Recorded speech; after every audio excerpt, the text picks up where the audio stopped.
এক জমা কইলা হযরত মাওলানা সাদ সাহেব অনুসারী, আরব জমা কইলা আরো কিছু আলিমগণ বড় বড় আলিমগণ যারা হযরত মাওলানা আহমদ দাস সাহেব, আরো ইব্রাহিম দৌলা সাহেব, আরো যারা ইমাম বড় বড় আলিমগণ তারা আরো একজন এই জমাতের নাম হলো সুরার জমা।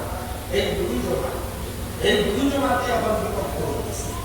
এই বিভক্ত হওয়ার মধ্যে আমরা বিশেষ করে যারা মাদ্রাসার মানুষ সক্রিয়ভাবে জড়িত নাই, আমরা লাগে খুব একটা এটা কোনো বড় কথা নাই।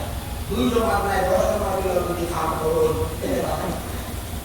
কিন্তু ফকরুল মাওলানা সাহেব সাহেব কুরআন আর হাদিসের যে সমস্ত ব্যাখ্যা যেভাবে তাই মাসলা মাসাইল বয়ান করা জানিয়ার না তাও দিনর খবর বাংলা সাহায্য করে না, হয়তো তাই দিনর ফায়দা মনে হইয়া হবে, আর হয়তো